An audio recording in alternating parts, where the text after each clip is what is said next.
दुनिया भर में ग्लोबल वार्मिंग की समस्या बहुत तेजी से बढ़ती जा रही है, जिसका असर सारी मानव जाति से लेकर हर एक प्राणी में देखने को मिलता है।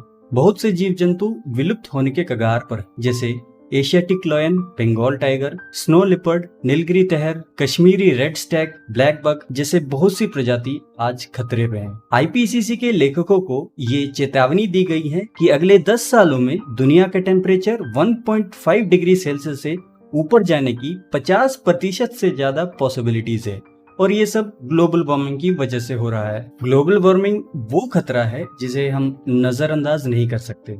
अगर किया तो इसका भुगतान किसी एक को नहीं बल्कि सबको करना पड़ेगा। ग्लोबल वार्मिंग से न केवल हमारे वातावरण को नुकसान पहुंचता है, बल्कि बहुत बड़े हादसे भी होते हैं। रिसेंटली इनमें से एक हादसा है कूड़े में आग लगने से गाजियाबाद में 38 गाय की मौत।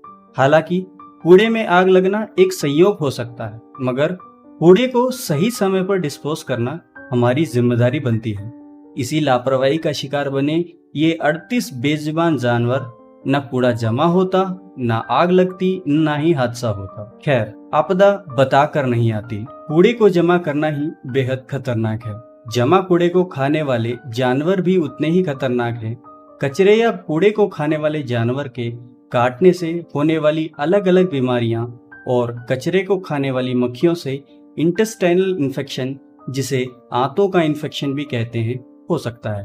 केवल भारत में ही सालाना 65 मिलियन टन कचरा उत्पन्न होता है। इसी का एक उदाहरण है Ghazipur dump site. Ghazipur dump site हर दिन लगभग 3000 मीट्रिक टन कचरा प्राप्त करती है, जिसे लगभग 700 ट्रकों से लाया जाता है। कचरे का पहाड़ लगभग 65 मीटर लंबा यानी 213 फीट है, जो कि ताजमहल की ऊंचाई के बराबर है। इसकी ऊंचाई 73 मीटर है। इस कचरे के पहाड़ की ऊंचाई हर साल 10 मीटर बढ़ता जा रहा है। गाजीपुर कचरे का पहाड़ कुतुब मीनार से लगभग 8 मीटर बड़ा है। ये इतना बड़ा है कि 42 मीटर में फैले ताजमहल भी इसके आगे छोटा पड़ जाता है। गाजीपुर लैंडफिल 1984 में दिल्ली सरकार द्वारा शुरू किया गया था। इसने 2002 में ही अपनी कैपेसिटी को पार कर लिया था। इसके बावजूद दिल्ली नगर निगम एमसीडी ने पिछले 2 दशकों से इस मुद्दे को हल करने के लिए कुछ भी नहीं किया। हर गुजरते दिन के साथ ये प्रॉब्लम बढ़ती जा रही है। गाजीपुर डंप साइट के साथ एक बड़ा मुद्दा ये भी है कि रेगुलर कचरे के साथ बहुत ज्यादा फ्लेमेबल मटेरियल का मिक्स होना, जिससे अपने आप आग लगने की संभावना ज्यादा बढ़ जाती है। कचरे ने जमीन को भी दूषित कर दिया है, जो फिर से लोगों के बीच स्वास्थ्य संबंधी समस्याएं पैदा कर रही हैं। ये जहरीला टॉक्सिक केमिकल कंपाउंड के बनने का भी एक कारण बन चुका है। ये टॉक्सिक केमिकल कंपाउंड भूमि के साथ मिलकर उसे पोल्यूट करता है। इस वजह से भूमि का पानी पीने लायक बिल्कुल नहीं रहता। इससे हैजा, पोलियो, टाइफाइड और इस तरह की अनेक जानलेवा बीमारियां पनपने लगती हैं। मगर गरीबी की वजह से बहुत से लोग गुजारा करने के लिए इसी जमीन पर निर्भर हैं। डंप साइट कचरा बीनने वालों के लिए पैसे कमाने का एक बड़ा जरिया है। ये लोग वेस्ट मटेरियल को अलग अलग करके उनको बेचकर अपना गुजारा करते हैं। ये लोग अपनी जान को रोज जोखिम में डालते हैं अपना जीवन यापन करने के लिए।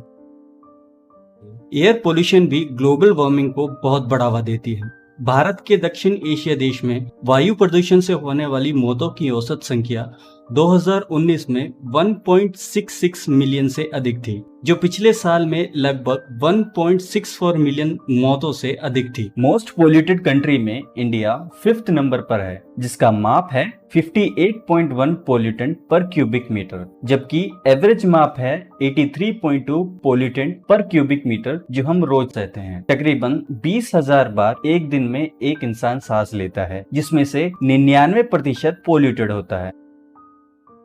की फैक्ट है कि 2030 और 2050 के बीच एयर पोल्यूशन से कुपोषण, मलेरिया, डायरिया और गर्मी की वजह से पर ईयर लगभग 0.9 मिलियन ज्यादा मौतें होने की संभावनाएं हैं। अभी लगभग 1.6 मिलियन मौतें होती हैं। आने वाले 30 साल में ये मौतें 1.66 से बढ़कर तकरीबन 2.5 तक पहुंचने की संभावनाएं हैं। इस दौरान वातावरण इतना दूषित हो जाएगा कि ऑक्सीजन सिलेंडर के बिना सांस लेना लगभग मुश्किल हो जाएगा। इस वीडियो से हमारी यही कोशिश है कि आपको आगाह करें, अपने आसपास सफाई रखें और सरकार के बताए नियमों का पालन करें। If we have forgotten to cover something, definitely tell us in the comment section so that we can make a proper video on it. If you found this video informative, तो इसे आगे भी शेयर करें।